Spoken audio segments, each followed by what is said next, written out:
What is going on, everybody? Welcome to the show. It is another Friday, another episode of Why Are We Bullish? We got an awesome panel tonight, 2 returning guests and a first timer who sent me, I was wearing it on the show last night, not right now, it's a little warm in the office, but dude sent me a wonderful hoodie, which I'll be rocking again next Friday as well. But shout out to one of our guests. We'll do intros momentarily. You find out who that is. Of course, this is live. Anything can happen. So I defer to my friend Bill here. We'll do it live. Okay. We'll do it live. Fuck it. Do it live. I'll write it and we'll do it live. And thing sucks. If you have not already, do like, subscribe, share, all those things. They help so much in getting this content in front of more eyeballs. I am Ben with the BTC Sessions. This is your daily session.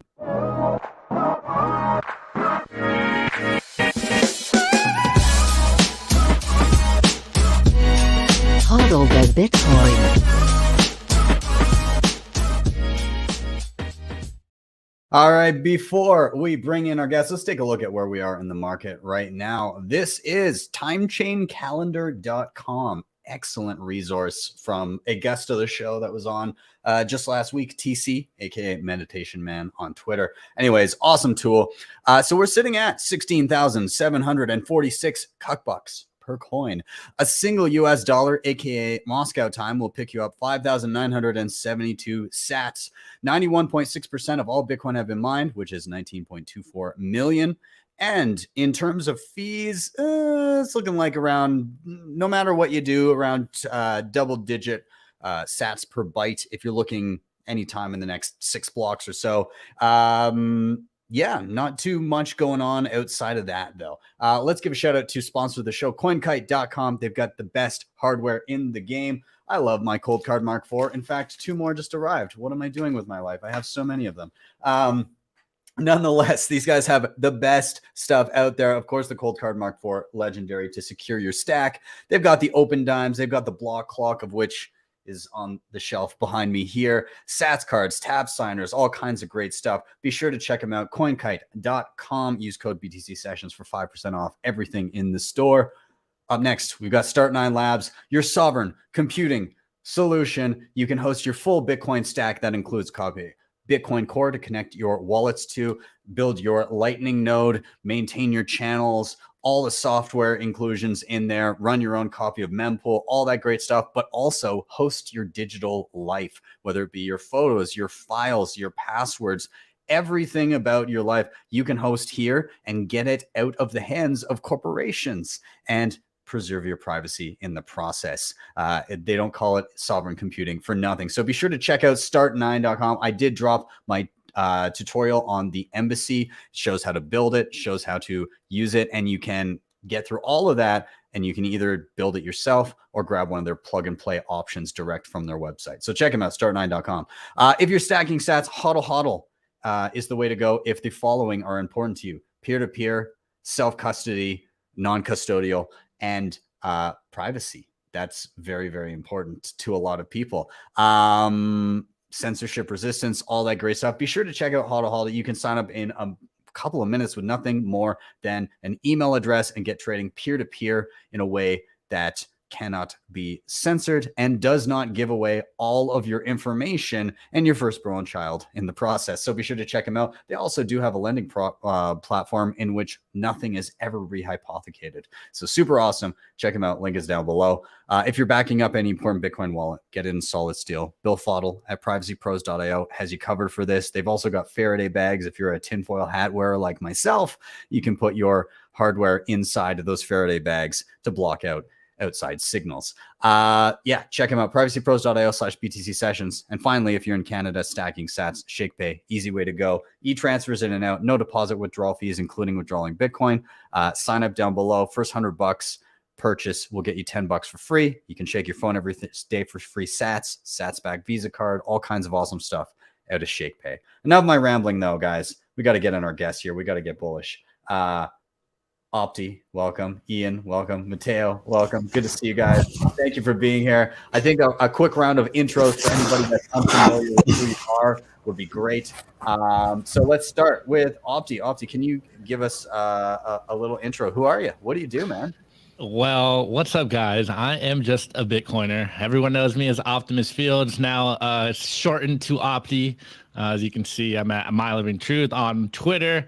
Just all-around shit poster. But no, I am part of Simply Bitcoin. So, you know, we are also Bitcoin content creators out here. And we're just pushing that Bitcoin signal and trying to get more people adopting Bitcoin and trying to do it in an entertaining way so we can break out of our echo chamber. I love it, man. Honestly, Simply Bitcoin is my go-to to fill myself in on the news when I'm not doing it myself. And Nico is a legend coming over and helping me out. Nico's the goat. Yeah, he knows what's up. Yeah, I appreciate you guys. You guys do an incredible job over there. And if anybody's watching this not subscribed, you got to go subscribe to Simply Bitcoin. What are you doing with your life otherwise? So let's get some more intros out of the way. Matteo, good to see you, man. First time on the show. Can you let people know who you are, what you're doing? Hey, Ben. Hey, nice guys. Nice to meet you. Yeah, so I'm Matteo Pellegrini. I'm founder of, Orange Peel Up, which is the pretty much the social layer of Bitcoin. So we're trying to get the plebs to find each other in real life and, you know, build friendship, families, podcasts, tutorials, you name it. So it's all about bringing the plebs together in real life. So that's what I've been doing for the last 6 months, pretty much full time. And before that, I was just 24/7 Twitter, podcast, Bitcoin, you know, buying as much as I can. So that's the story. That's awesome. And I got to meet you down in LA for Pacific Bitcoin. You had a booth going on there, and I've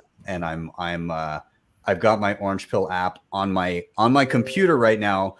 Soon Android, I understand, but right now iOS. But I do have it on my Mac.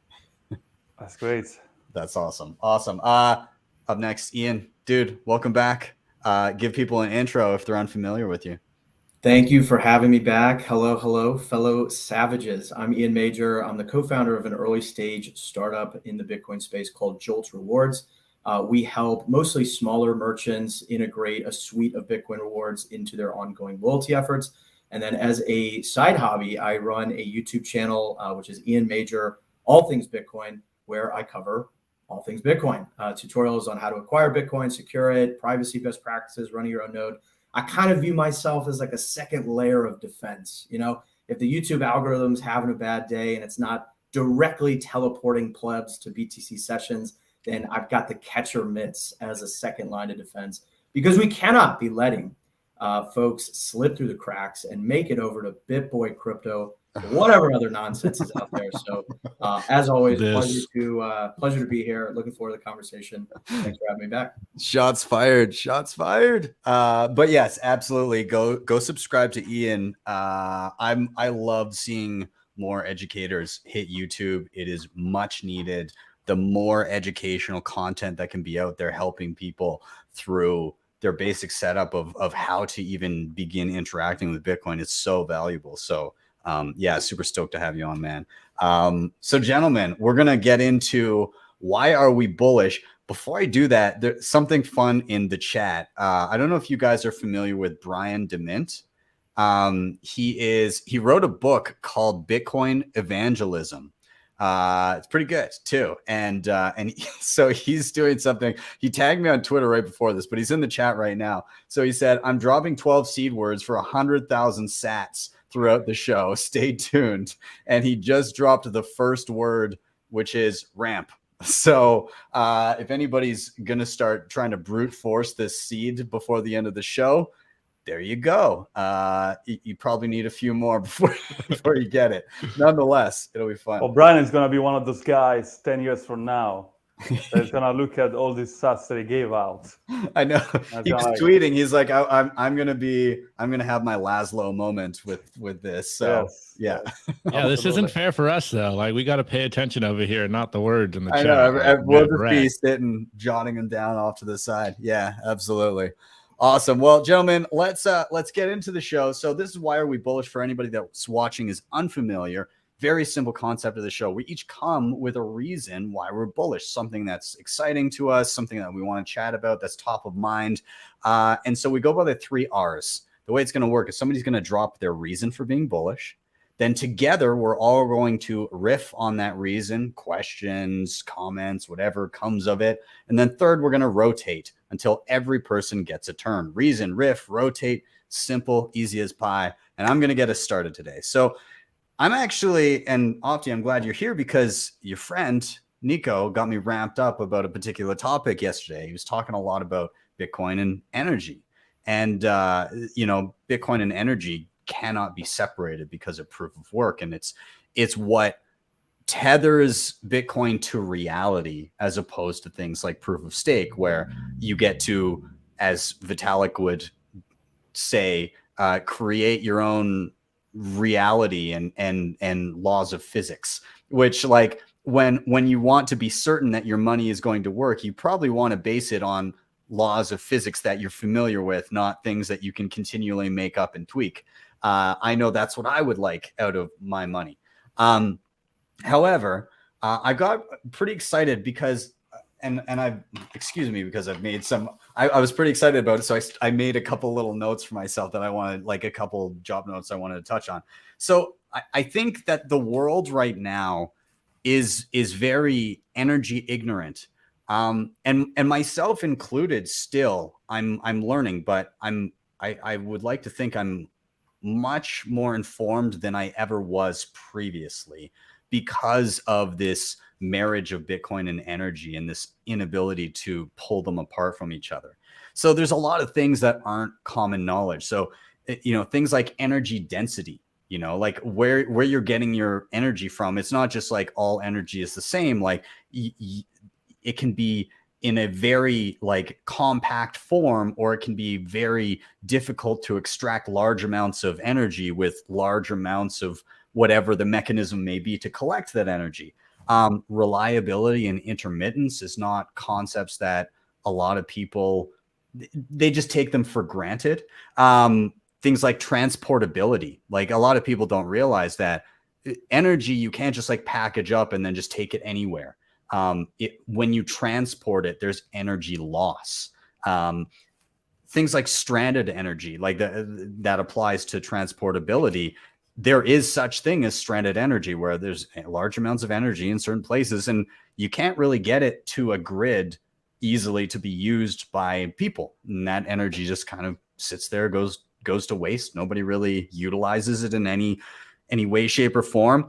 A lot of people don't realize that for the grid to work in any metropolitan area and really anywhere with people, in order to prevent rolling blackouts, you effectively have to be running the grid at 100% energy consumption at all times to make sure that if you do get to that peak consumption, you don't have rolling blackouts. You don't have people without power when they need it.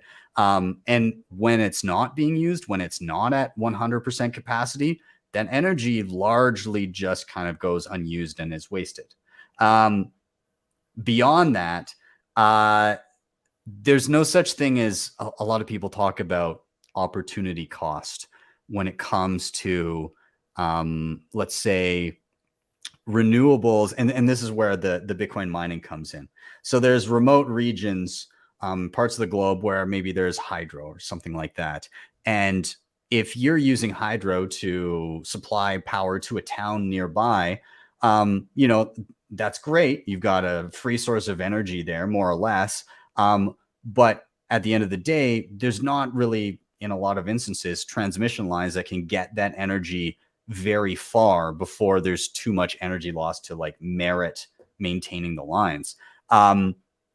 So some people will refer to, oh, well, if you're using stranded hydro for Bitcoin mining, oh, there's an opportunity cost. You could have, even though it's, quote unquote, in the good graces of people advocating for green energy, they look at it as, well, you could have used that to charge an electric car or something like that. And you're like, well, no, because how are you going to transport that energy from rural China to San Francisco where you've plugged in your Tesla? Like it's not, that doesn't really happen. It's just economically unsound and not possible. And so I've seen a lot of narrative, especially even the past few days. I've seen tweets from people that maybe don't understand some of these concepts, and they talk about emissions of miners, but they don't think about emissions when it comes to, let's say, electric cars, or that neither of those things actually really have emissions, except for in the energy that they're using. So I'm getting to a point here, but I just want to play this clip that I uploaded here that I found interesting. So a lot of people think electric car. Okay, electric car, great. Green, electricity. There's no gas, there's no gas going into it. There's no smoke and fuel. There's no stuff coming out the back. I don't see smoke coming out the back of the car, so it must be green. So this is a clip of when GM was announcing their Chevy Volt or something like that, their electric vehicle. And I just want to kind of point out that it's not always as clear as it seems when it comes to what's green, what's not, how energy works. So I'll just play it here. Is it plugged?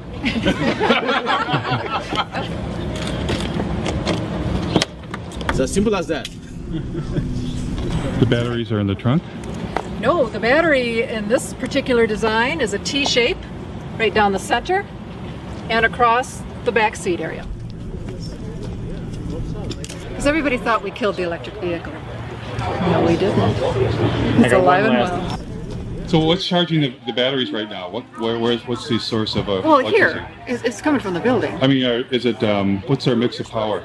Oh, actually Lansing feeds the building. What's that? Lansing feeds power to the building. So I don't know. They're, I bet you they're a bit of coal. Well, they're heavy on natural gas, aren't they? right now the car's charging off of your grid. Right. It would be charging off our grid, which is about 95% coal. So you're telling me that vehicle is coal powered? So my point that I'm trying to get to here is it's not always as clear cut as people think it is. And they may think that they're doing one thing when in fact they're doing quite the other.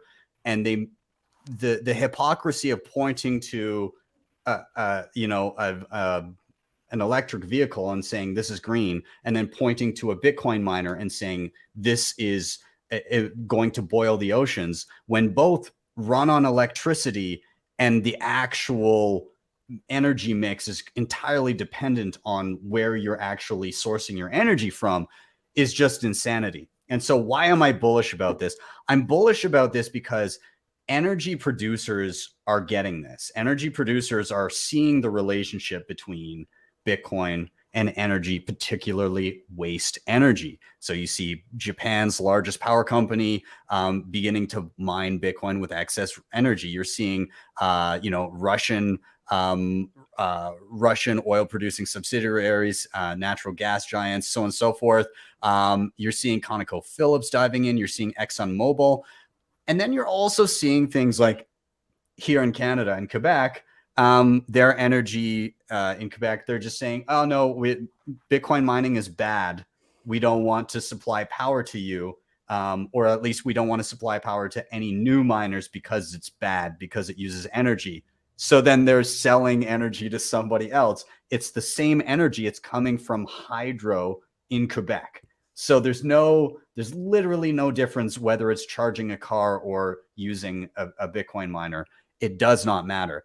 And the one thing I wanted to point to here is this is from enerdynamics.com. Basically, they're talking about how much energy is produced globally versus how much is actually used versus wasted.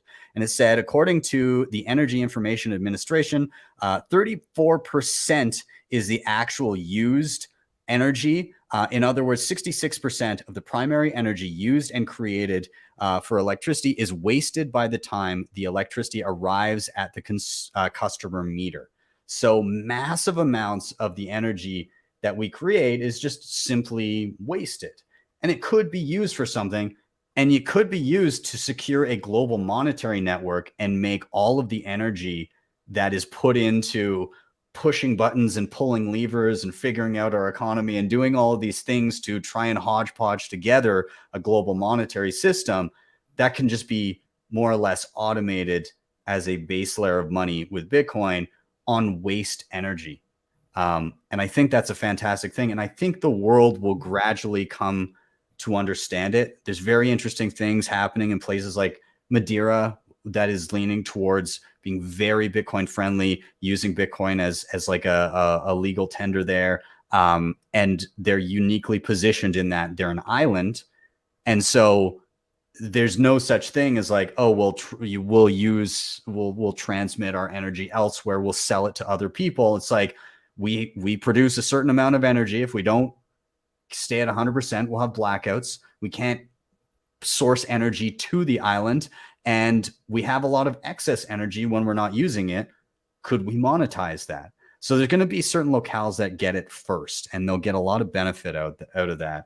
I'm excited for Bitcoin to be an educator when it comes to energy and help the globe better understand what energy is, where it comes from, how it can best be used. So that's why I'm bullish. So I'm going to open it up to you guys. I don't know, Opti, I saw you nodding a lot. Do you have thoughts on this? Well, yeah, I mean, we were basically covering the same story. And first and foremost, guys, you know, I hate to break it to all the climate change hysterics out there, but, you know, coal rules the world. Like, fossil fuels make the world go round. And hey, you know, I am just someone that acknowledges reality. So, like, you know, the feel good stories are just that, feel good stories. And to your point, man, like, I didn't know that metric of 66% of all energy is wasted. Like, that's absolutely amazing. Like, when plug into Bitcoin miners, and you know, to another point you made, like, energy producers are incentivized to find ways to make profits. So, like, it's inevitable that they will find their way to Bitcoin, and it's awesome to be here to see it happen in real time. And I'm reminded of something that I said on our show. Someone on Twitter, I forget who it was, but and forgive me, guys, again, my memory is pretty bad, but someone said to the effect that Satoshi not only gave us digital scarcity, but he gave us a second gift, which is the incentivization and the profitability of excess energy and revolutionizing the energy sector. So, you know, it's absolutely insane that politicians and the ilk out there, the people that don't want us to hold Bitcoin, are continuously parading this idea of Bitcoin waste energy, when we know that it's not a waste of energy. Like you said, you know, what better use for energy than to continuously power the most free, inclusive, and equitable money in the world? Like, Bitcoin's connection to the real world is a feature, not a bug. And this connection is via energy. So, you know, my next question is, like, when are we powering Bitcoin miners with nuclear energy? And then we're really going on to, you know, like, breaking through, like, going to blow people's minds and really tapping into energy sources. So, again, you know, absolutely bullish. And I can't wait to continue to see this trend play out. And then, obviously, you know, the people like the Quebec company or the whole province, the whole province. You know, I hate to drop the memes on, but they will have fun staying poor, and they will see people that use Bitcoin's energy start to make profits, and they will be incentivized to do it themselves. So, on the long enough time frame, you know, Bitcoin incentives stay winning. So let's go. Yeah, you know, Blockstream had some mining operations in Quebec, and they basically fucked off because they were like, well, you guys are like, you were giving us a great deal. You, like, wanted us to come here. We set up operations. Now you're totally changing your rules of engagement.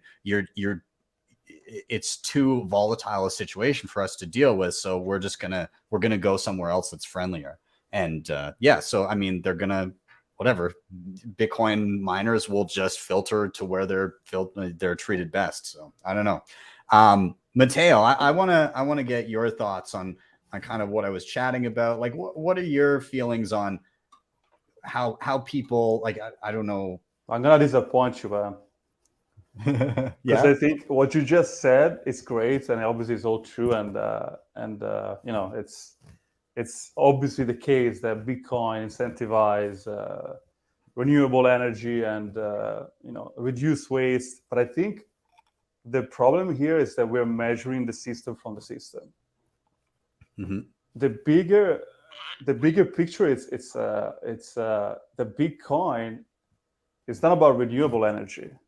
It's about killing the biggest pollution on Earth, which is inflation. Yes. People don't get this, but inflation is what inflation equal climate change, or inflation equal pollution. Why?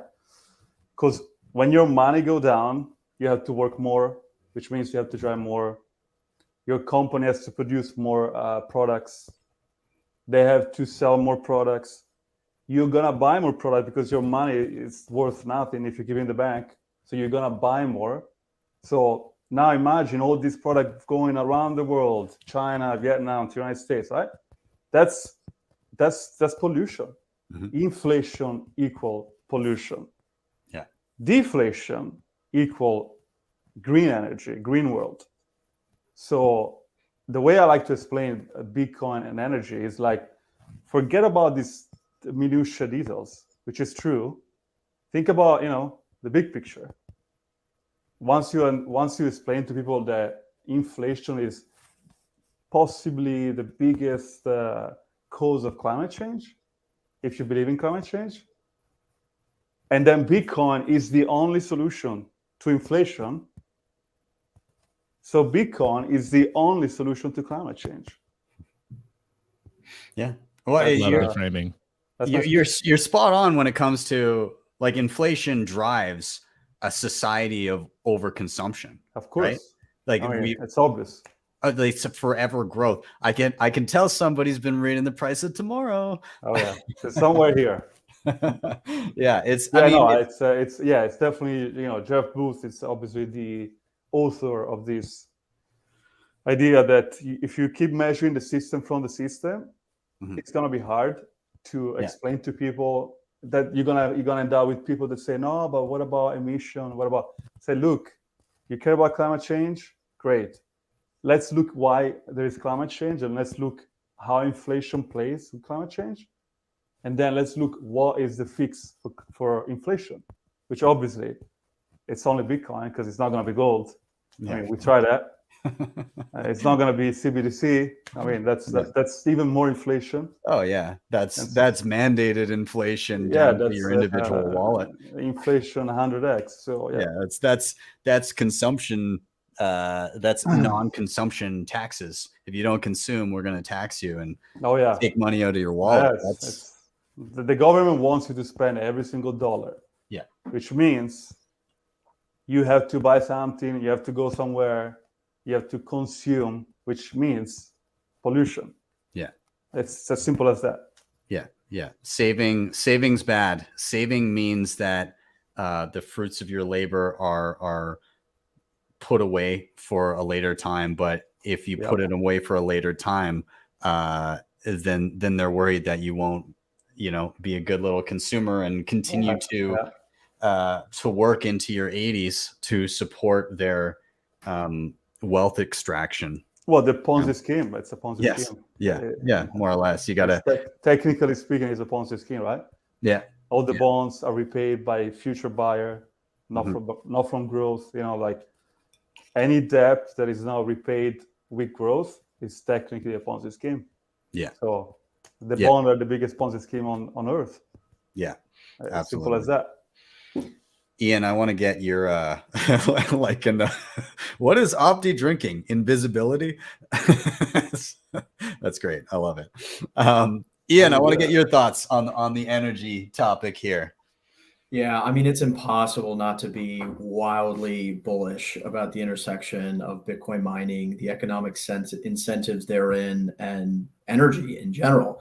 The way I think about it is from a energy abundance standpoint, right? Like there is almost nothing other than implementing, hyper Bitcoinization. There's almost nothing else that you could do that would correlate as closely with human prosperity than enabling cheap and abundant energy for all, right? Like that is such, I mean, it doesn't matter what data set you're using. It is just a straight line, perfect correlation. If you can lower the cost of energy, make energy more abundant, that equals more human prosperity, because energy is the master resource that goes into everything that we enjoy in our lives. And so, you think about, Ben, what you were talking about in terms of unlocking some of these stranded energy sources, or energy sources that would otherwise be stranded, because there's only but so much that, forced coercion and government kind of subsidies can do. Like, you're just not going to get there. You're just not going to unlock some of these, huge energy sources to really move the needle on availability and abundance. Bitcoin is unlocking like truly insane energy sources. I forget the, is it Ocean Bit? I'm not sure. I forget Ocean Bit. This is like a 100+ year-old challenge of how do we harness energy from the temperature differential in the ocean, right? You've got warmer water on top, of course, where the sun is hitting it. You've got colder water further below. I'm no engineer, but apparently you can extract energy from that differential. The problem is that it's out in the ocean. You have to build a platform. You have to build all this sort of infrastructure just to do anything with it. This was something even Nikola Tesla pondered. And for a long, long time, humanity has wondered, how do we tap into an energy source such as this?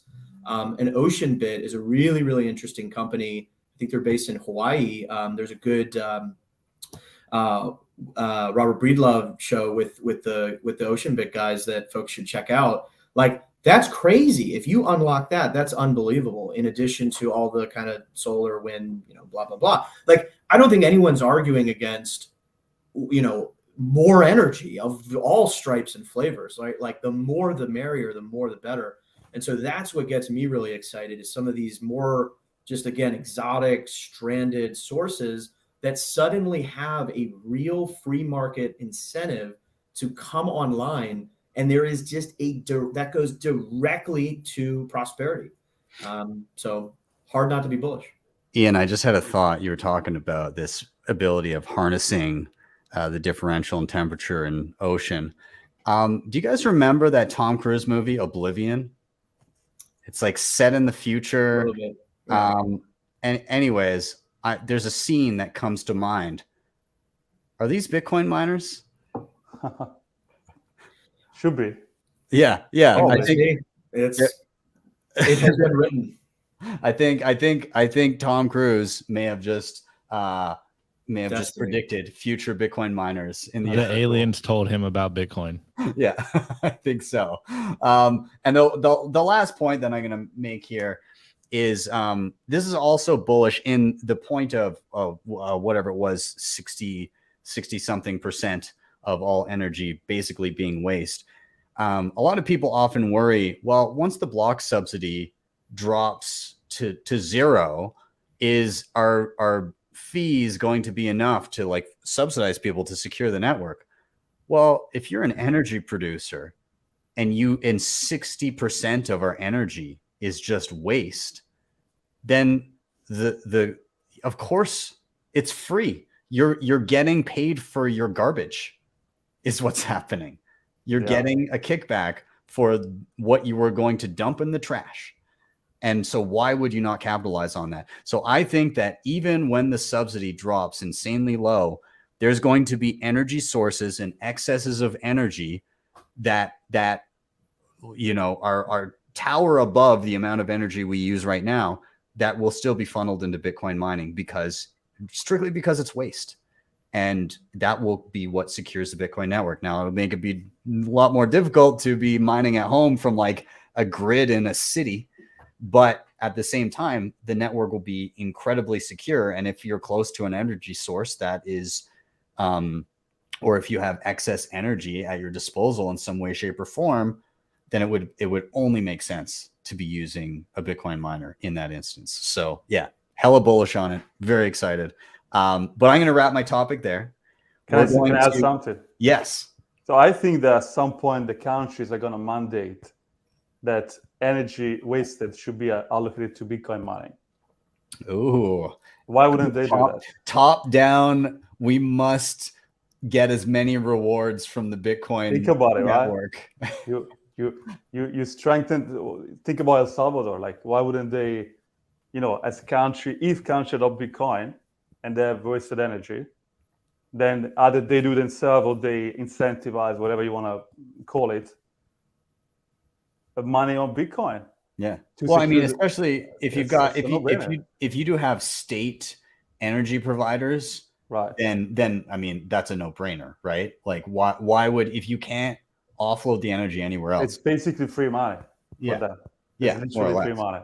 And if you're corporate, if you're private, then it also makes sense. It doesn't matter who it is. It's always going to make sense to utilize all the energy you have at your disposal. It's like cash on the table, never gets left. So, awesome. Well, we're going to do a rotation here. Everybody in the chat, thanks for leaving all the messages and everything. I got to give a shout out to this man, World of Rusty. Good morning. I guess it's morning for you. But he did some crazy artwork for me for my upcoming show next week. It's gonna be insane. I'm very, very excited for it, but I gotta show off the art because it's a thing of beauty.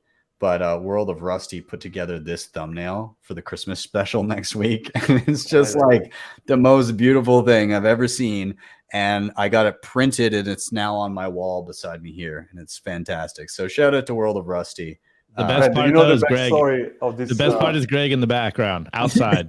Yeah. He's outside the window. He wasn't invited. He just really wanted to come. I actually talk to World of Rusty pretty often because he did some graphic for us, and I saw this, like, man, I want one of these. Can you make it as a poster? Please make it as a poster. Let's get a referral link, whatever. And then I think that's how you found out that he made the poster. It was me, like, make a poster, please. I love this piece. This is gonna be like a museum, like 50 years from now, and it's like a piece. Oh of yeah, the Bitcoin museum. Like I think what I'll just do is every time I have like a massive show, I will hopefully be able to call on World of Rusty, and then I'll just eventually my whole wall will just be different portraits of various like Christmas specials. That is very cool design. I mean, it's amazing. It's amazing. The talent of the player is mind blowing. It's incredible. So yeah. Anyways, let's do our rotation here. I'm going to toss it over to Ian now. Ian, I know you're on a bit of a time crunch here, but we want to get to your reason for being bullish before you do have to go. So I'll just hand it to you by saying, why are you bullish, man? Man, what a tough question, right? There's so many reasons. So I guess to start to try and narrow it down a little bit, I am bullish on just the sheer pace of building this bear market, especially around Lightning. And I know this gets tossed out pretty much everywhere we bullish, right? Because it's true. You had 70 plus projects enter into the Legends of Lightning tournament. This was a global hackathon that recently concluded. If you haven't checked it out, I would encourage everyone to check out the different projects on Bolt Fund's website. It is super, super cool. The array of different ideas, projects that have come out of that. One of which I'll go into in more depth in just a moment. You had 70 plus attendees at this past Tuesday's first ever Taro community call. So Lightning Labs put this on for different developers, different companies, entities, open source devs that are looking to build on Taro. And so if there was any question of, are people going to do things with Taro? The answer, at least based on this, is an emphatic yes. You've got the Wolf Accelerator coming up. You've got more and more Bitcoin-only capital flowing into companies, especially those focused in building on Lightning. And out of all of that activity, something that I am particularly pleased and bullish to see are some of the new tools that we're seeing around helping to orange pill individuals, right? And how do you do that in the right way? How do you avoid sort of chucking someone into just the easiest custodial option? I think all of us are familiar with some of the challenges. You either have to point someone in a particular direction and kind of hope that they find their way. Maybe they stumble into things, or you have to really hold their hands and you have to talk about Bitcoin and you have to combat all the FUD that they have and reverse all the programming that they have, in their brains. You have to talk about the different wallet apps. You have to talk through all of that. So either way, you've got this sort of challenge. And so the grand champion of the Legends of Lightning tournament is a project called Light Sats. I don't know if anyone's checked this out yet. This is hot off the press. But everyone should check this out. You can go to lightsats.com. They are on Twitter at, I think it's lightsats21. I just did a video on this today if folks want to check that out on my channel, where I go through a kind of tutorial of it. But it basically allows you to gift or tip Bitcoin to someone else. And you say, okay, well, that sounds not, I mean, it's cool, but what they've done is build in a lot of really cool features so that it really guides the recipient step by step through the process. Shout out to Elizabeth, if y'all are watching. I literally practiced this earlier today, and it just works. So how it works, you set up and create a tip or a gift. You send that as a link to a recipient. It's just a web link, right? Anyone with a browser can access that link. So it's not an LN URL, right? Anyone with a browser can access this. And then it basically takes the recipient through a number of steps. It says, congratulations on claiming a bit of Bitcoin, but it's not, we're not done yet, right? And so then it goes into, well, what is Bitcoin? Bitcoin is digital cash. Bitcoin is absolute scarcity. Bitcoin, not crypto. So it has this sort of like quick slideshow of some of the key educational points to really set that initial context and foundation. And then you move on to the next step, right? Okay, the next step is to take self-custody, because guess what? If you don't claim these sats in, 21 days is the default, but if you don't claim these sats in a certain amount of time, they go back to the gifter. Okay, so I'm incentivized to, right, take self-custody. This is why self-custody is important. And then it gives you a list of recommended non-custodial Lightning wallets. Breeze, I think, is the main one that they recommend, but there's Moon Wallet, there's Phoenix, there's lots of other options. And so it will literally then have them install the app. Then they come back to the workflow and it says, all right, you're now ready to withdraw your sats. And it presents them with an LN URL that they can then copy into the app that they just downloaded. And boom, there you go. I think a lot of folks are familiar with, Breeze, Moon. Some of these use like turbo channels, which are basically zero confirmation channels that allows someone to receive sats very, very quickly in a non-custodial fashion over the Lightning Network. So like boom, boom, boom, the recipient has their sats, and then they get congratulations. You have a small fraction of a Bitcoin. Here are some other resources for how you might want to spend your sats or earn even more or secure them or donate them, tip them, blah, blah, blah, blah, blah. And as you can see, Ben, as you're showing on the screen, the other really cool feature is that you as the gifter can track their progress. So you can sort of see, oh, they're getting stuck at the download wallet step, right? And there's a leaderboard to, they've kind of gamified it, who can orange pill the most people. But anyway, as you can tell, I'm pretty enthusiastic about this. I would encourage folks to try this out, right? 'Tis the season, holiday season. Gift all your loved ones Bitcoin through LightSat. So it's a really, really cool example, shining example of, some of the new tools, because we often think about this trade-off of, self-custody and usability, right? And I refuse to believe that is an actual trade-off. And I think we're seeing more and more tools that refuse to take that as a trade-off, right? You can have both. You can have something highly usable and, non-custodial / self-custody. By the way, that doesn't mean that we should just shroud everything in mystery and hide everything forever from the user, but it's important to give folks a way to ease into this in the right way. To give you another completely different example, at Jolts, we're experimenting with a self-custody Lightning wallet where the user wouldn't even have to download an app of any kind. So this is through something called App Clips on iOS. I think it's called Instant Apps on Android, but it basically allows you to run a portion of an app. So you would still want them to ultimately download, the wallet, but it allows the user to at least do some cool stuff even before you download the app of any kind. So stay tuned for more there. You can follow us at Jolts Rewards on Twitter. Jolts is with a Z. But like, these are just two of several examples. And the reason I think this is so important, think of all the people who have ever been orange pilled.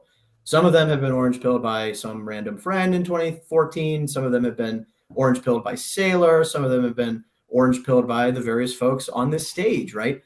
And if you think about like the method with which individuals get orange pilled and the correlation of that with their longevity, like how, how hard are those diamond hands? It depends, I think, in a large way in how you got orange pilled. And while the sailors of the world are incredible evangelists for Bitcoin and have no doubt orange pilled, you know, thousands and thousands upon thousands of people, I have, in my personal experience, found the most success in terms of people going on to be like really grizzly, hardened hodlers when there is that personal touch, right? When there is that someone that they know, that they trust, who has demonstrated sort of conviction in it. I think this has always been and always will be a bottom-up movement. And so these new tools are giving folks new ways to ease that process for others. So if you're not bullish by that, I don't know what's wrong with you. This is the most bullish thing, is that I didn't do any other than like pulling up the page and pulling up the QR codes. Other people that are watching right now did all of this. So somebody logged in via scanning the QR code. Then I just did the clicks to bring up like, oh, let's make a voucher. Somebody funded it with a Lightning wallet, and now somebody else just claimed it. It's nuts. It's crazy. Yeah. So there you go. So now everyone knows. So go orange pill your loved ones this holiday season, and be merry. That's so awesome. And whoever did log in, I will log out so that I'm not using your account. But that's really, really cool. I was hoping that would get like all the way through by the time you finished your reason for being bullish. That's incredible. There's so much cool stuff happening, man. Like there's all of these tools that are coming out are just making it so interesting, fun, but also it's getting easier, right? You can, and obviously there's going to be trade-offs everywhere, right? Like right now, if you want it to be easy and fast, there's going to be a level of control that you may give up. But that is rapidly changing too, right? The wallets are becoming, it's possible where Lightning doesn't have to be custodial all the time to have it be easy. There's starting to be more and more options out there. And it's so cool to see the pace of innovation that's happening. But I do want to toss it to maybe Matteo first and then Opti. Matteo, like, how are you feeling about the pace of innovation? What's happening through this bear market? Some of the examples. It's insane, man. It's insane. Speaking of the Lightning Network, so I've been in Bitcoin since 2016, 2017. So I was around for a lot of stuff. I was one of the first Strike user. I still have my Strike name is Mr. Bitcoin. Like, give me that name. But what I've never realized, because obviously I never had a business in Bitcoin until now, is that it's cool that you can scan a QR code and pay. It's pretty cool. Is it much better than credit card? Yes. But the pain that business have in dealing with the fiat world, it's a billion times. So just to give you an example, so I have this app, Orange Pill app. It's a membership-based app, so you have to pay to use the app, right? And everything is managed by Apple, so we don't take credit cards, no compliance, which is great. They take 30% commission. Not one, not two, not three, 30. And but wait, it gets worse. They hold the funds for 2 months. And why is that? You tell me. What do you think Apple would not give me the money? Chargebacks, probably. No. Because in the fiat world, if you have money in the bank account, you get paid every day. The fiat world incentivizes all these mega corporations to hold the funds as long as they can. So I imagine Lightning Network, I get paid immediately, 0 fees or 0.1% fees, no KYC, because you gotta do KYC when you go to the Apple. And I mean it's so the Lightning Network is amazing from a consumer side, but I think what is gonna really be like the business operator, who wants to pay 30% fees when you can get it and wait 2 months to get the money, right? Yeah. When you can get it immediately. So the push from the Lightning Network from all different angles is gonna be like, it's mind blowing. And one project that I've seen that I was like quite impressed is this company called Tianqi, which is based in El Salvador. You know, okay, yeah. Darwin's great. Yeah, I don't even know how to do this, but basically they will manage all the, because let's be honest, running a Lightning Network node is not easy. It's not easy. I spent 2 days talking to ChatGPT, trying to figure out how to manage the liquidity and the nodes and all that kind of stuff. So Tianqi, they have this software, this program where you link your wallet to them, they manage all the liquidity, and then the users pay the invoice, and it goes straight to your wallet. So it's completely non-custodial, but yet you don't have to run a node, which for 95% of people that are in business, they don't want to run in nodes, right? Like, let's be honest. We just want to do that's stuff pretty difficult for the average person to manage channels and everything. The idea of, I like the idea of, and I think this is what is this what Breeze or Phoenix does, but trampoline nodes, where basically like there'll be a node that has a fair amount of liquidity, and then when you open the wallet with them, like you still have a Lightning node on your phone, but they open channel liquidity between you and their large managed node. So like you still have custody of the funds, but you know, there's you don't have to worry about like, oh my God, how am I going to manage payments? Yeah, it's fantastic. It's managing payment on the Lightning Network. It's challenging to say the least. Mm-hmm. So this is what Lightning Network is. What, 5 years old, 4 years old, five. So the pace of progress in the Lightning Network, it's outstanding. And so I believe that the Lightning Network will be the standard for online payments. Like, there's no reason to use credit cards, or there's literally zero reason whatsoever.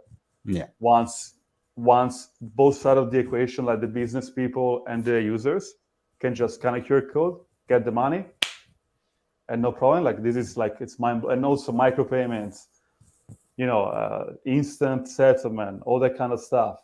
Hypothetically speaking, no taxes. Hypothetically speaking. Yeah. Hello, IRS. No, but I mean, come on, man. I think about it, right? Like, I get charged 30% by Apple. The CRA with a magnifying glass on this show right now. Nice try, whatever. IRS. Whatever. So so Apple takes 30%, and on the remaining 70, I still have to pay the government. How insane is this? Yeah. Lightning Network, hypothetically speaking, 0%. So so that's so people are gonna flock to Bitcoin because it just 100 times better product. Even if you don't care about some money, even if you had zero interest in like inflation, deflation, that kind of stuff, just the product of the Bitcoin and all the second layers and third layers, it's just, it's people are not going to be able to resist the songs of the Lightning Network. Yeah. So that's one reason why I'm bullish. I love that. I'll go more if you want. I'm going to defer to you in a moment here. I want to get Opti's thoughts first, but also Opti, I need your thoughts on this comment too. So jealous of all the women and Simply Bitcoin groupies trying to hook up with Opti. It definitely is beating his roomie at racking up a notch count. Well, I think he's talking about the running joke that Christine Lagarde is my ex-girlfriend, that Janet Yellen is the next girl, and what's that one Van der Leyen woman as well. I'm just racking up all the central bankers, apparently. Hey, I'll take it. Yeah. And then I mean, obviously, if you're good with women, then you got to be good with money and technology. So we'll shoehorn this into what do you think of the innovation and what Ian has been talking about? Yeah, man. Honestly, super bullish on what all you guys were talking about, and I think this is just a testament to the meme that all of us have on Twitter. You know, like Bitcoiners build in the bear market. And shouts out to Becca because she's in my soundboard. I am building. So, you know, I don't have a specific example off the top of my head, but the amount of building that I've seen this cycle, this bear market, it does seem like it's more than the last cycle when in 2018 and stuff. Like, it really does feel like the amount of adoption worldwide is picking up because of the builders out there, and we are saturating popular culture. Like I don't think we've ever had this much eyes on Bitcoin, whether it's in a negative light or a positive light.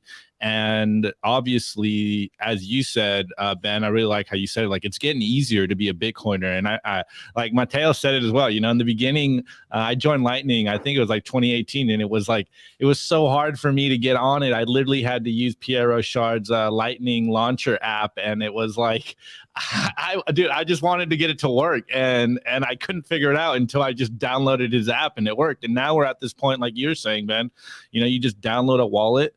Like Breeze, or, you know, I know Moon's got people are talking about the fact that it's not like completely Lightning on the back end, but the onboarding experience is getting a lot easier for people out there. And this is what we're all trying to do, is just get people onto self-custody. And that lightningsats.com, like that's a really, really cool project out there. And I will definitely have to use it more and trying to get my friends and family on, because they still think I'm the crazy Bitcoiner. And someone said it in the chat, like, guys, we are still so early. It's just amazing that we are, you know, this early into Bitcoin and still kind of flushing out the user experience. And we're all seeing it in real time. And I know we have the other meme of Bitcoin is like zoom out, lower your time preference. Like, we get so impatient at times where it's like, man, the builders are building, and you know, we're just kicking back and posting memes. Well, personally, you know, I'm just on the media front. Well, we get to highlight the builders, right? We get to show people the cool stuff that they're doing. So yeah, again, Ian, I think it's never a topic that isn't relevant, because there's always something new and exciting. Like, I had no idea that either of the things you brought up existed, and now I'm learning more stuff. Like, I think I'm probably going to create one of these tips and post it on like one of the normie social media platforms for my friends and family that aren't orange pilled, and just see if anybody bites. Because if you say like, oh, there's $10 here, they'll take 5 minutes to be like, oh, I'll see if I can get it. Like, I don't know. Absolutely. I think it's so cool. So, awesome. Well, we're going to do a rotation. Ian, I know that you'll be kind of in and out and dicey after this point, but if you want to hang around for a few minutes before you bail, that's cool. Give us a little one of these before you do have to head. But we're going to do a rotation here. By the way, we're up to the 7th word with Brian here. 7th word is humble. I've been posting the other ones across the screen, but if you haven't seen them, scroll through the chat. He's been dropping them all in order, by the way. So yes, and yellow is here. So Yellow, good to see you. You are featured in the poster for next week. So we're going to rotate. I'm going to toss it to Matteo here. And I'm going to let you discuss why you're bullish. What's top of mind? What has you excited this week, man? Well, this week I just look at the chart and I'm like, holy hell, the price is what? What is it? You're right here. Somewhere there, $16,800. And I look at the chart, and that was the price in January 2018. It's like I found a time machine. I could go back to 2018 when there was no seller. The Lightning Network was super hard to use. There was all this knowledge, all these products that are coming out, and they're just going to onboard the next 100 millions, 200 millions of Bitcoiners. They didn't exist in 2018, but I can buy the Bitcoin at the same price. Mm-hmm. Like, how is this? Like, it's like you found a time machine, and you go back 4 years, we have to go back and buy Bitcoin. You know, like people say, oh, I wish I bought in 2018. It's now, so 2018 is now, but we have all this content, education, products, and you know, your country ban have taught a lesson to, I think, a lot of people that you should never trust your government. You should never trust your bank account. And you know, Ukraine and Russia, you know, the world, whatever you look, it's kind of like the system of fiat is, you can see the cracks in the dam. And so for me, it's like, you know, the problem that Bitcoin solves, it's only going to get bigger. Yeah. It's inevitably getting bigger, which means Bitcoin is only going to get bigger. The solution has to match the problem. If the problem gets bigger, the needs for the solution, people are going to start looking. I was listening to, sorry. Who else would I listen to? You talking about the woman in Ukraine sending the packages in the relief packages in you know, war zone, and she used Bitcoin because of, you know, what else can you use, right? Maybe she would never been a Bitcoiner if it wasn't, you know, for these situations, let's call it. And so now she's one of us, and tomorrow there's always gonna be more. And once you go down the rabbit hole, my friend, there's no coming back. You know, I never met anybody that says, yes, I listened to Michael Saylor, I read the Bitcoin Standard, I listened to maybe 100 podcasts. I think fiat money is great. And you know, it doesn't work like that. Once you cross that bridge, you're not coming back. Yeah. So it just you know, it's just a matter of time. It's just a matter of time. So buy now. If you're buying now, you found a time machine. Yeah. I mean, it's such an opportunity. It's funny because now when you hear somebody say something like, oh, I got in, you know, and you say a year, it's always, you assume something about like how early or late they were, but like you're getting the same opportunity right now. If you understand quick enough, if you hone in on the signal quick enough, you are able to have the exact same opportunity that somebody had, as you said, in 2018. And so the incentive to learn, to find the signal and to do so quickly is massive right now. And the cool thing is I've got to say, this is the first cycle that people have learned so quickly and have realized that Bitcoin is the signal and have navigated to it rather quickly. And I think it speaks a lot to the quality of people out there that are educating people in and around why Bitcoin, why it's different from everything else. But I hope those people that are new and that have gravitated to just Bitcoin, I hope, one, that they recognize the opportunity, but two, that they've also kind of put themselves in a position where their habits allow them to hopefully stack some additional sats. Because I know shit's tough right there. Like, central banks have fucked everyone, right? They, you know, rates down to zero forever, create an environment where money is easy and you're just going to pump the stock market nonstop, then literally lock everybody down, print trillions, and then as soon as you're out of that, just ramp up interest rates at the fastest pace in history. They've literally fucked everyone.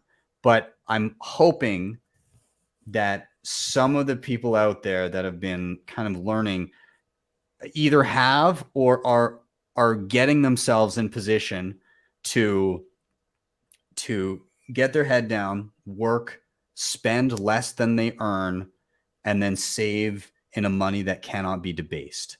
If you can learn those lessons, even if you don't have the ability to stack sats at the pace that you'd like right now, over the course of your lifetime, those lessons and those habits are going to put you so far ahead of the pack.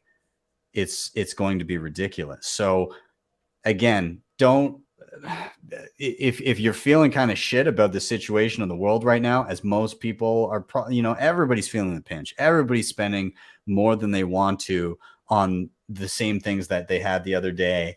And now they're getting less of them. But the lessons that are kind of being taught by Bitcoiners, those core tenets of providing value and, keeping the fruits of your labor and something that can't be whittled away by the state. In the long run, you will come out on top. So take those lessons. Opti, I want to toss it to you and get your thoughts here. Well, I really like that point that you made about like the habit. I think that is so on point. I've lost everything in a boating accident, and yet I am still able to stack sats because Bitcoin has changed me. But to Matteo's point, yeah, man, the cheap sats are an opportunity. And I think all of us, I know we felt the pain, currently bleeding sats, but hey, it's still an opportunity to stack sats right now. And in my opinion, it's never been safer to buy Bitcoin than it is today. And not only that, like, it's never been more obvious to me. Obviously, I'm so far down the rabbit hole that, like, and laser focused on Bitcoin and everything going on, that it just like it's a glaring signal. It's like a foghorn telling me like the world needs Bitcoin more than ever. But human psychology is a funny thing. Most people would rather buy at 69K than they would at 16K because they think Bitcoin's dead. And all of us here and everyone in the chat's like, yo, Bitcoin is on sale. Like, personally, like I said, it's never been more obvious to me that Bitcoin is winning and we are succeeding. And I really like how Matteo put it, like, I remember I got in 2017, and now it's like, wow, I never thought I would get these prices again. I was as bull-hearted as everyone and thought we were going to 100K by, 7 months ago. But hey, we are here and we get to stack at this opportunity. And I think this is a further testament to the point that we've been making of the amount of adoption around the world.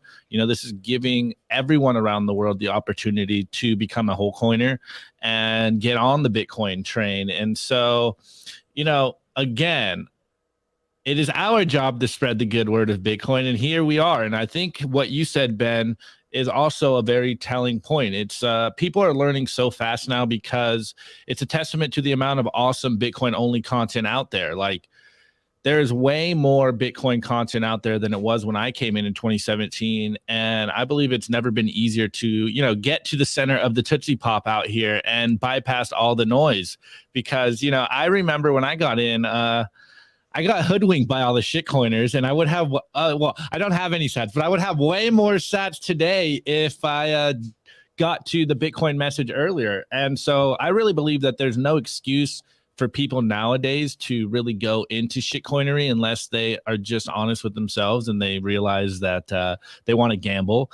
And, if you're honest with yourself, then by all means, go do it. But understand that Bitcoin is the only experiment that is worth putting your wealth into and the only thing that is worth saving in. So again, to Matteo's point, yes, the Bitcoin price is down, and that's just an opportunity for all of us to stack more sats. The only number that matters is the sats under your control. So let's go.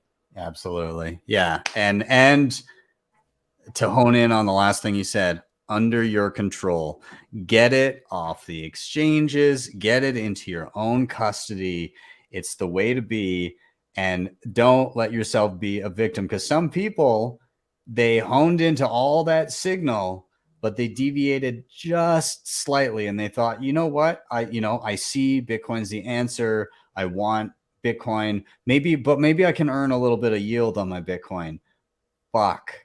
It's not, the yield was not there. The yield, you were the yield. You are the yield. You were the exit liquidity. So guys, be careful out there. Like, there's no replacement for hard work and staying humble and stacking sats. Just get your head down, do the work, whether you're working in Bitcoin or whether you're fiat mining and stacking sats on the side. Whatever you're doing, just don't take the shortcuts, because the shortcuts, you might feel pretty rich for a little while, but it can all crumble in an instant. So yeah, let's leave that topic yet. And yes, C-Funk, not your keys, not your corn. Absolutely. That's it's. I mean, it's love the all first those memes. time. It's the first time that you can actually own an asset. Yeah. In history. Yeah. It's the first time. Even your house is not your house. Yeah. When you think about it. Yeah. You pay rent on the house that you own to the state. Yeah, exactly. It's the first time you can own an asset, and you still don't do it. Yeah. Like, why? It's also free to own it. You know, I mean, whatever is the cost of a ledger or whatever. Like, it's mind blowing. You can own an asset, then nobody can take it by force or by dilution, and it's pretty much almost free to secure it. And you're gonna have miners. You're gonna have people all around the world that are working 24/7 to secure your asset. Yeah, which is mind blowing, right? Your Bitcoin is secure by millions of miners around, like strangers. Yeah, amazing. Like, what do you need? Like, you don't need an exchange, right? Yeah, it's incredible. Don't blow this moment in time. Like Matteo said, we just hopped in a time machine and went back 4 years. What would you do if that was the reality? It is right now. You have that opportunity. So, hey, does anybody know what's the price of Bitcoin in horses? In horses? Yeah. Do you? No. Oh, okay. Is that like an actual? Well, no, because when people told me like, oh, the Bitcoin price is down in and I say, in what? In dollars. Okay, what is the price of Bitcoin in candles? Do you know? No, why not? It's the same. Why would you care? What is the price of Bitcoin in a failing system? What is the price of Bitcoin in Soviet currency? I don't know. Yeah. Right. In who bolivars. It's the same trajectory over the long run, right? What do you want to hold? All right. Well, we're gonna round that topic, and we're gonna come around to our final one. I got to give a shout out one more time because earlier in the show I was talking about that awesome poster, and then World of Rusty was like, "Yo, I should make one from like the show that we were talking about, the original one with Sailor." And so he had made the image for back then, but he made it a poster now. So as soon as this show is done, I'm buying it and putting this one on my wall too, because it's obviously epic as well. But yeah, this was the one with like Preston Pish, Jeff Booth, American HodlHodl, Michael Saylor, and Jack Mallers. And it was a hell of a show. And many others came afterwards. But World of Rusty, dude, I will be purchasing that immediately. Opti, I know you just had the mic, but it's your turn, man. Why are you bullish? No worries. All right, I'm going to take kind of a contrarian take here. Well, as most of you already know, Elizabeth Warren is out here parading and saying, as well as her friends, saying that Bitcoin is a threat to national security. But I want to make the point that we are winning this meme war out here. We are winning the narrative, because I remember when Elizabeth Warren was, parading around the idea that Bitcoin is backed by thin air. So we have gone from Bitcoin is literally backed by nothing to Bitcoin is a threat to national security. And now I understand that most people might think this is bearish, like this is something of concern, but this just shows to me that the politicians out there, as we like to call them on Simply Bitcoin, the monetary demons, the high-level parasites, they fully understand the stakes of the game out here. And this just means that they understand that they have lost this game, and the only game that they have is that narrative control of the truth. Remember what Nayib Bukele wrote in Don't Drink the Elite's Kool-Aid?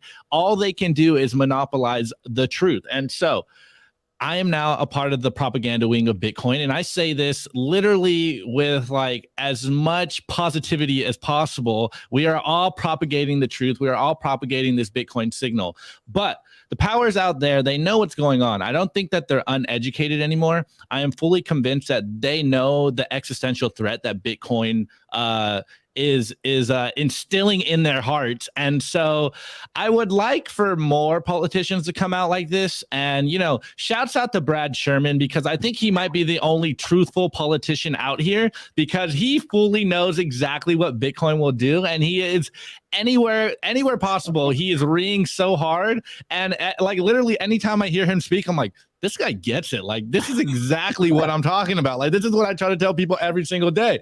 So, I did, again, as Matteo put it, I did unironically get myself on zero fiat this whole time. And now I'm in the Bitcoin industry. So this is one of those bittersweet moments for me, because we are in this position right now where the majority of the world doesn't understand Bitcoin.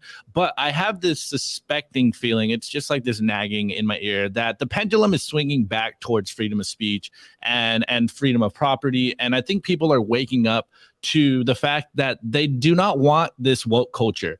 So, like, as much as everyone's favorite Karen out there, Elizabeth Warren, is telling us that Bitcoin is a national threat, I think people are waking up to the Streisand effect of like, whoa, wait, didn't you just tell us a few months ago that it was nothing, and now you're absolutely afraid of it? So like, which one is it? Because if it was nothing, why are you giving it so much lip service? And again, this is back to the idea, since I am part of, the media now, I am so close to the news cycle that I really do believe that we are at this point, and I've called it in the past, like crossing the Rubicon into mainstream consciousness. And I really do believe that we've gotten to this point where almost everyone has heard about Bitcoin, whether they've heard about it negatively or positively, that's a different matter, but everyone has heard about it. Like, I go around and I think when I'm out in public, all right, how many of these people are actually Bitcoiners? And it's very far and few in between, but I know every single one of them has heard about Bitcoin. So again, we are winning this narrative war so hard. Like, it's absolutely insane to me. And of course, the monetary demons are trying to shit on Bitcoin, but I'm reminded of what Christine Lagarde always says, and she has been as honest. Shouts out to my ex, Chrissy Lagarde. But remember when she was quoted as saying, oh my God. Remember? Yeah, exactly. Remember when she said, if there was an exit route, if there was an escape from the monetary fiat system that is designed to steal from you, then people will use it. And so the more they talk about Bitcoin, the more I am just more and more bullish, because I understand that what we're doing here, and it's kind of a testament to what we've been saying the whole show, is like, there's no excuse to keep your head in the sand anymore. Like, it's become extremely easy. There's all kinds of content out there to become Bitcoin and become a Bitcoin only evangelist. And so people are escaping the great Leviathan. Like, people are escaping the Titanic sinking, which is the fiat system. And like I keep saying, I don't think it has ever been more important to be a Bitcoiner. So the fact I'm seeing these politicians parade out here and essentially starting Crypto Wars 2.0, I just get more and more bullish, because shouts out to the OG cypherpunks of the 90s crypto wars and the fight for encryption. And here we are, we have that mass freedom tool that is Bitcoin, and we have everywhere around the world opting out into Bitcoin. We've seen all kinds of adoption around the world. We've seen all kinds of new products come out. We've seen, Nayib Bukele and his country adopted. That was last year, 2 years ago or whatever. But now we're seeing those ripples actually play out. And it is no longer an excuse for these people out here to say that Bitcoin isn't relevant anymore, because it's in the news cycle every single day. Like, they have to talk about Bitcoin. We have forced the narrative. And as a Bitcoiner, again, I really like how Matteo was taking all these takes and flipping them on their head.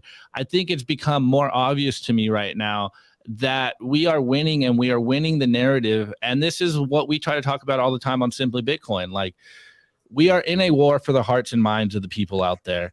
And if we can continue to get Bitcoin in front of them, continue to expose the hypocrisy of the powers that be, of the central bankers and the central planners, then the house of cards will fall upon itself. And again, though we are in the first innings of the then they fight you stage, I think it is absolutely bullish that we have gotten here because Bitcoin has a way of exposing people's incentives. And so at least we know like who's who and on what side people are, because if you're not pushing Bitcoin, if you're not trying to push people into self-custody of Bitcoin, then my first thought is you are just suspect as a person. You must just hate humans out there, because this is why we do what we do, is because we are so bullish on Bitcoin. But the reason we're bullish on Bitcoin is because it helps humanity, and I'm team human. I want all people to succeed because I understand that the game is rigged against us. And these people are continuously showing their cards that they don't want you to prosper. They don't want you to be able to save. I'm reminded of what Eric Cason said. He's just like, guys, how are we the criminals? How are we the crazy ones when all we want is to save in a money that doesn't steal from us? And now we have these politicians out here, parading around like they are the social justice warriors that they believe they are. And we know one thing: either they're like, or actually a few things, either they're paid off, they're completely naive to what is actually happening, or they have an incentive to lie to you because they have their lives in the fiat world and they get paid off from it. So again, we are winning this narrative war, and we will continue to win this narrative war because of all you guys out there, all the Bitcoiners, Ben, Matteo with his app, us at Simply Bitcoin, and all the other Bitcoin only content that continuously ridicules these people and brings the receipts. It's like they can say all they want, but boomer writing pieces of paper, it's not going to have us change our code. It's not going to stop us from taking Bitcoin into self-custody. I think Matteo said it best. Like, once you wake up to the fiat scam, to the rigged system against you, like there's no going back. It's like, again, I'm the cliche Bitcoiner referencing Matrix, but it's like once you get unplugged, you don't go back into the Matrix unless you're going back in to pull people out of it. And so, while we do get a lot of heat, and of course, the normie out there is looking at the prices like, oh, you're an idiot. Like, what are you doing? Still shilling Bitcoin. It's like, it's never been a better opportunity. And it's never been more obvious that we need Bitcoin to escape the madness. Like the fiat system, even though they could probably kick the can down the road for who knows how long, it's becoming very obvious that they are losing control or have already lost control. And the only thing that they can control is the narrative. So this is why we do what we do. This is why we, shitpost on Twitter. This is why us over at Simply Bitcoin, Nico and I, are on this mission of trying to not only educate our friends out there and entertain our friends, but break out of our little echo chamber and try to do what the shitcoin shows do on YouTube, and it's get the masses onto the Bitcoin standard. And it's something that we don't take very lightly, and we're just very humbled that this is our opportunity. It's like, okay, well, maybe we're just at the right place at the right time, and we can get more people on Bitcoin and do it in a way where we have fun and we enjoy it, but we don't negate the fact that, yeah, we are heading into nefarious dark times potentially. And so, it's just one of these things of balancing. It's like, look, we know we're in the then they fight you stage, but that just means that they're completely petrified of what we're doing. So this is why we got to do it harder. We got to continue to iterate on the message and try to spread Bitcoin as far as humanly possible, because, Bitcoin is team human. Bitcoin will help society, and Bitcoin is, and that's all that matters, and they can't stop it. So like winning. I love it. I mean, you're absolutely right that these politicians coming out the woodwork, what's his name? What's the guy's name? Brad Sherman. He is the guy who gets it. He'll come up right out. He's like, this will undermine the US dollar. You're fucking right, it will. That's what it's designed to do.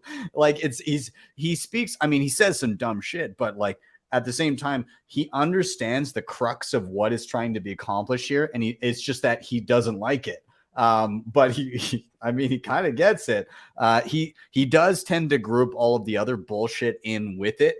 He doesn't understand like the difference between Bitcoin and crypto, but he does understand the intended goals of Bitcoiners.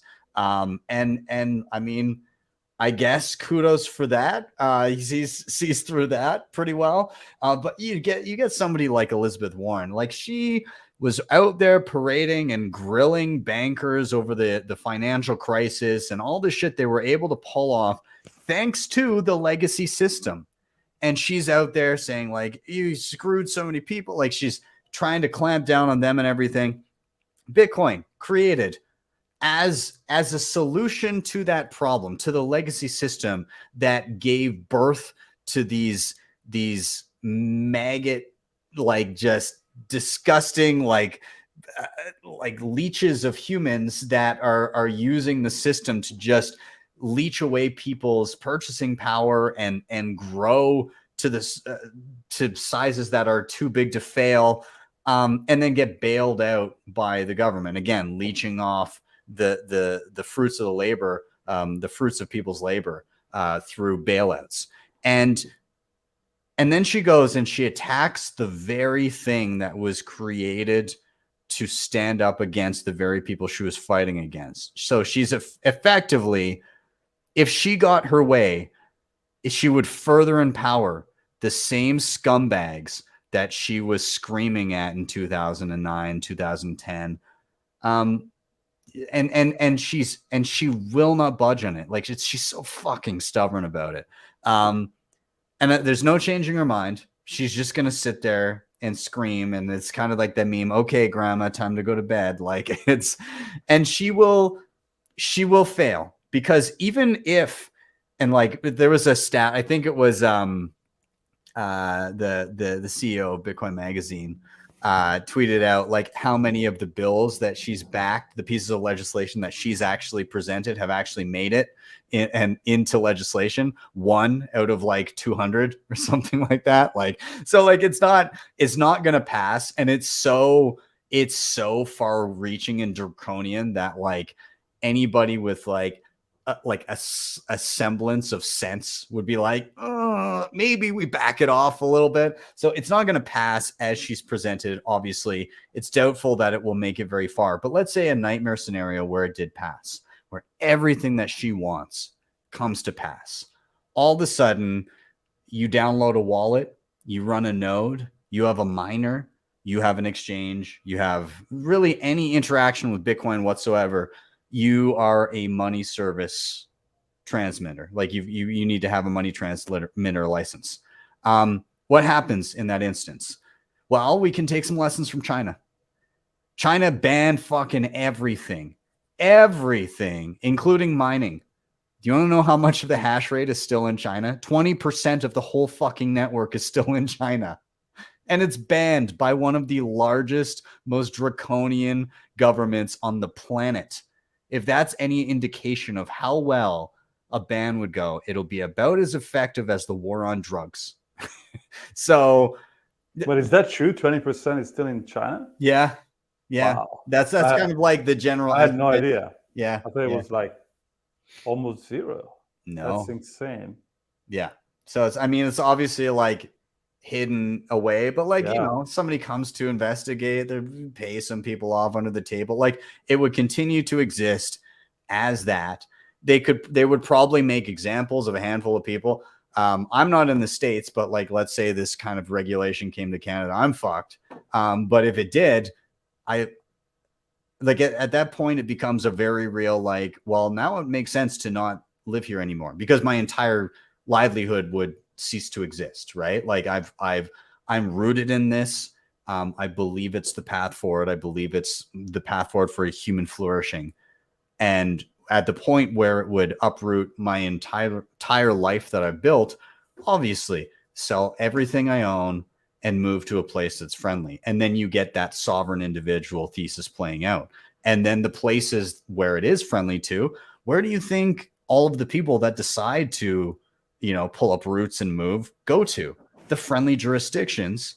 And where do you what jurisdictions do you think are going to flourish? The ones that are siphoning off the fruits of people's labor, or the ones that are encouraging entrepreneurs to build the best things possible and earn money that will be wealth for generations?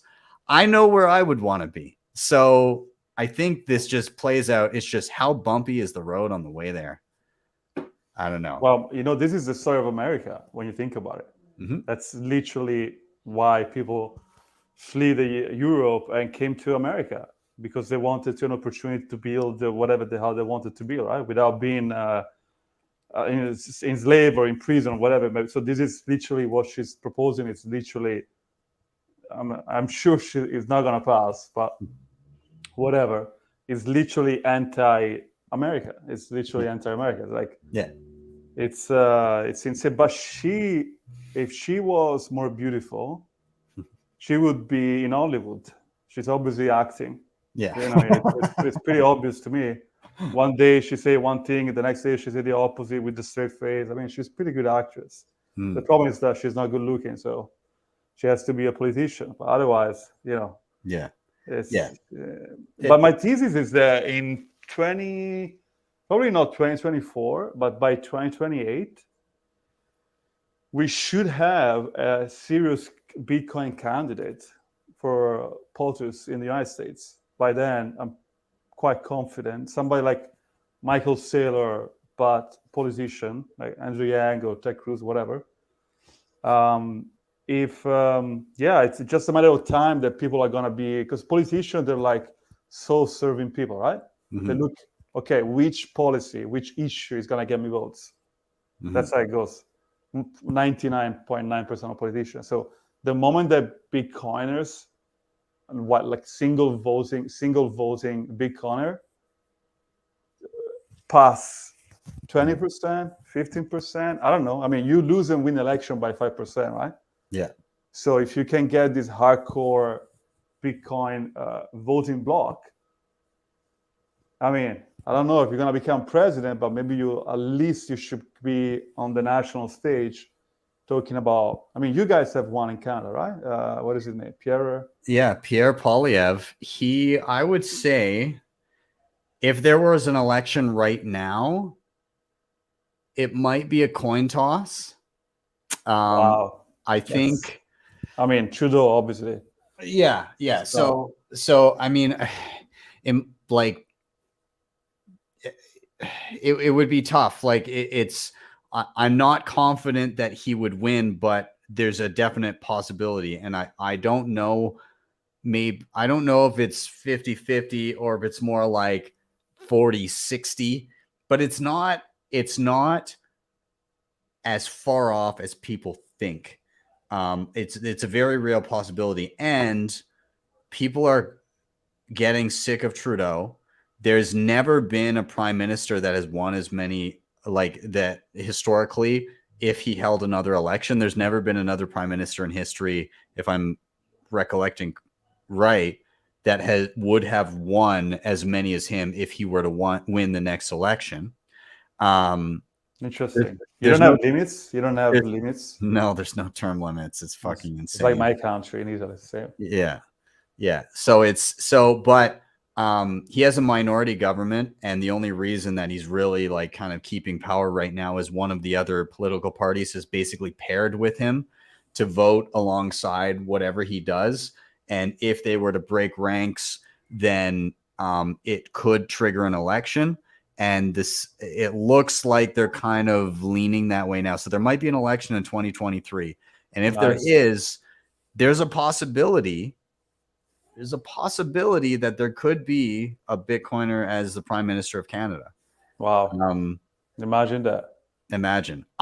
To be honest, I hope there's not an election next year. I hope the election comes maybe in one more year. Even better would be 2025, because that's when they have to have one. There's like a limit to how long before you have to have an election, and the latest it could be is 2025. 2025 would be a spectacular year to hold bull market, you know. Yeah. If it's 4-year cycle. Yeah. But man, even if he doesn't win, you still have put Bitcoin on the map in the mind of the people. Yeah. Which is, think about UBI.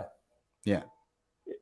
If Andrew Yang didn't run in 2016, when did he run? I can't even remember. 2020, 2016? Yeah, I think. No, 2020, my bad. Yeah. 2020, he lost badly. But now his idea, UBI, is pretty much accepted on one side of the spectrum. So you don't even need to win the election to make Bitcoin mainstream. You just need to be on the stage and say, hey, we need to do, Bitcoin is the solution to blah, blah, blah, blah. Yeah, that's all you need. You're 100% right. You plant a seed. And now the difference with him planting the seed of UBI is you need a top-down, government approval to make that happen. With Bitcoin, you plant the seed. Exactly. And it's ground up. Every individual can say, oh shit, that does work. So in an instance where, let's say he's running and like, hopefully in maybe a couple of years, and every person that was like, see, if you had invested in Bitcoin at exactly this point, you would be down this much. That argument will be fucking gone. And then he'll get to parade around and be like, I was right. You guys just have shit timing. Right now, I think he's smartly not saying anything because every normie can't compute anything longer than 2.5 weeks, right? Like nobody has the low time preference to understand anything beyond like what is on my monthly schedule, especially when it comes to economics and when it comes to budgeting or anything like that. But give him a couple years and he's going to get to strut up and down and all across Canada and say, that'd be great, man. There you go. I called it. So low time preference, baby. Yeah, exactly. Gentlemen, I'm going to start wrapping up. But what I'm going to do before we wrap up is I'm just going to get any quick final thoughts that you have. And more importantly, I'd love you guys to have a recommendation of anything you might like people to check out. It could be anything. It could be a website, a book, an app, a podcast you've heard, a video you've watched, literally just anything that you find interesting, that you think is cool to check out, or that has maybe helped you in your Bitcoin journey. Could be whatever you like. So what I'm going to wrap up with saying is I think that we're going through a period of education for society as a whole. And like there's, you think of the average intellect of a person, and then you realize that 50% of the population is dumber than that person. Okay, so we're fighting an uphill battle. But nonetheless, there's a general education happening.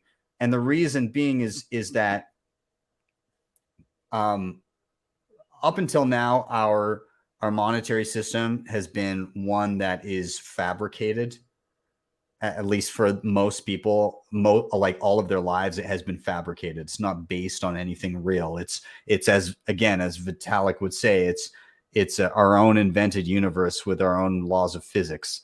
That's what fiat is, and that's what crypto is. And I think education is coming to the masses through just tough lessons and economic reality, because Bitcoin is here, and now we're seeing the realities of energy coming to pass with, energy policy on top of monetary policy. And people are going to learn a lot of lessons about how these two things actually function in the coming years. It's going to be a little rough for some people that may not fully understand. In fact, even people that do understand, it's going to be a bumpy ride, but we will get there. And as we get there, people will become better informed about how these things work, or at least will intuit the way to best preserve the fruits of their labor, and the way to best extract energy to improve their lives. So I'm looking forward to that in the coming years. And I think, it'll be a great thing to witness over time. As far as recommendations, because he's in the chat, I've got to say, Brian DeMint wrote a book. I see it on my shelf right here. I'm not going to get up to grab it, but I will say it's awesome. It is called Bitcoin Evangelism. And yeah, if you're looking for a good Bitcoin read, pick it up and check him out. But he's in the chat, Brian DeMint, DeMint, and the book is Bitcoin Evangelism. So check it out. And he's been dropping the words in the chat here. I think he dropped all 12 words. Brian, if you haven't, drop them quick. But we'll see if somebody claims it in the chat. And my camera's out, but it will be back in a second. Nonetheless, check out the book. Check out Brian. You should be able to find him on Twitter relatively easy. And with that, I'll toss it to Opti here for any quick final thought, and if you got a recommendation for us, man. Yeah, man, definitely. Well, my parting thought is just kind of putting a bow tie on what we talked about in my Why Are We Bullish segment. You can't ban yourself from Bitcoin, or you can't ban Bitcoin. You can only ban yourself from Bitcoin. So shouts out to everyone trying to ban Bitcoin. To me, this just proves why you need Bitcoin. If a government tells you that you shouldn't own Bitcoin, it's probably a signal for you to own that Bitcoin. And again, I say it every single day, you know, provide the value, stay humble, stack sats, because reality is a harsh teacher, and you're better off aligning yourself with the universe and getting on the Bitcoin standard. This is the way to prosperity, guys. It's a very simple process. I know you like to overcomplicate things, but all you need to do, oh, there goes my recommendation. All you need to do is get on the Bitcoin standard. All right, hold on. All right, my recommendation, I've had this for a few weeks. It's been chilling, and I literally just started reading it last night, and it's the Bitcoin Mining Handbook by Brains. I absolutely love it. The simplified explanation to explain Bitcoin mining to people, I am going to steal that, because it's a way better way than I've been explaining to people. So definitely get that book and read the first 3 pages so you can explain Bitcoin better to your friends when they ask you, what is Bitcoin mining and why does it waste so much energy? I love it. That's one book that I really do need. Awesome. Well, Optia, I appreciate being on here. We'll give one last word to Matteo. Any final thoughts and a recommendation? Go ahead, man. Yeah. So final thoughts, man. We're about to win. It's every day. The way I see it is that every day that goes by, it's one day closer to the Bitcoin standard. So if you have a project, if you are an artist, if you have anything to contribute to the Bitcoin world, just go ahead and do it. This is the best time to do it. The bear markets, you don't get distracted by the price. You can build.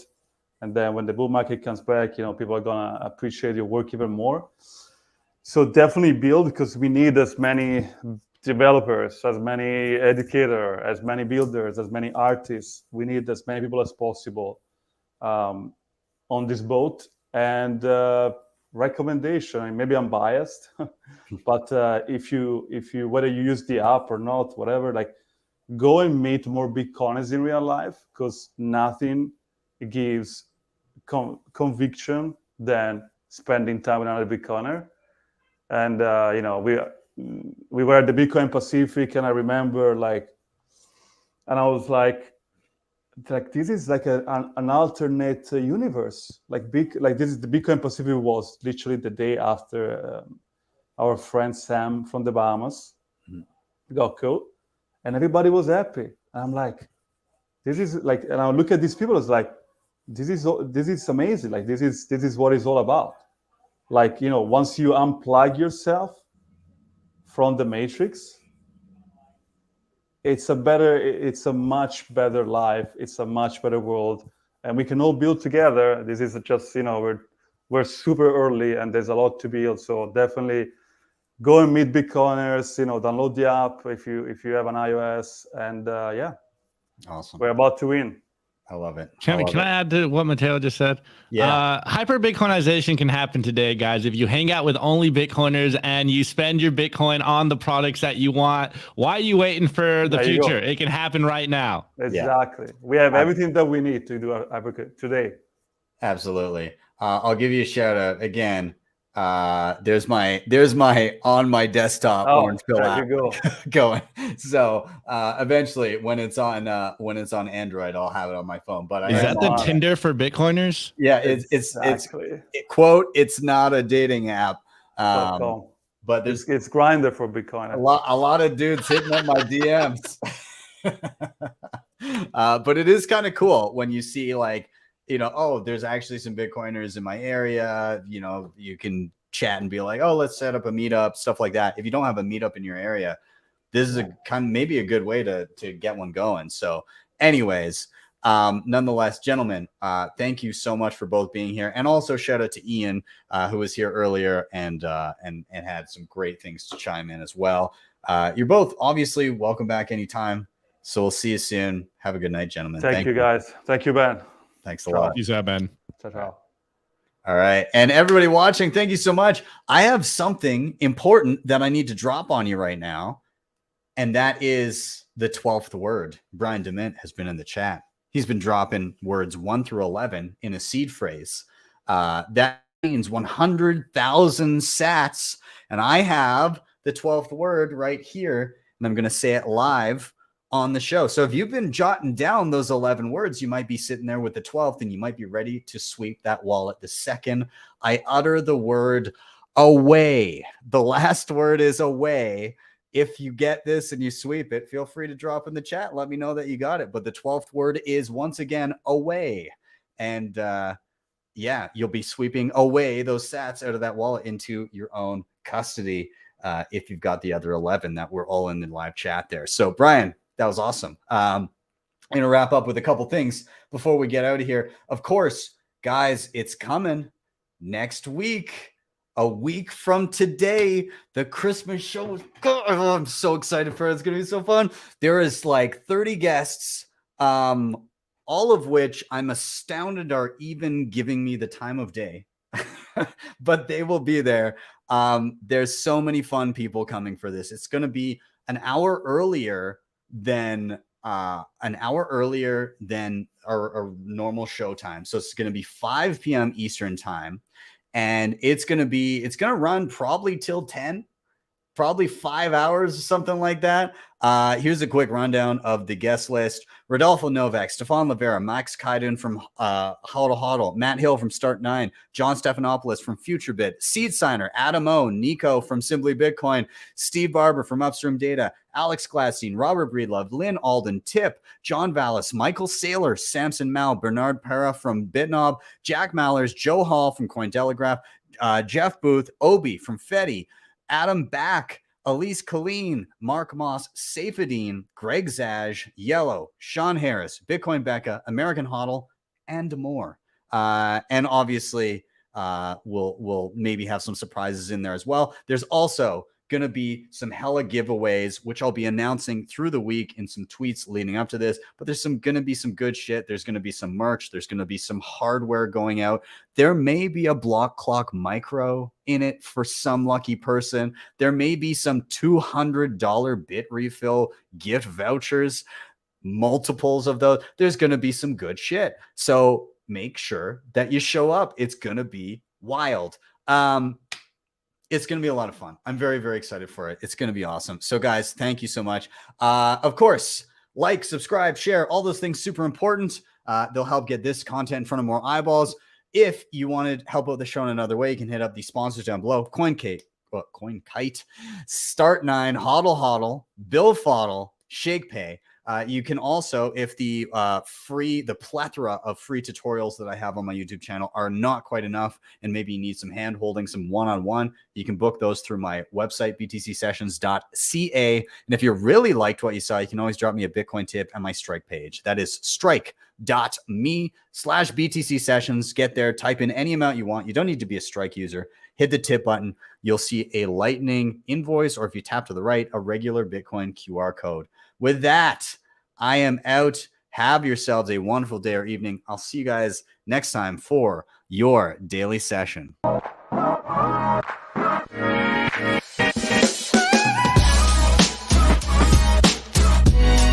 HODL the Bitcoin.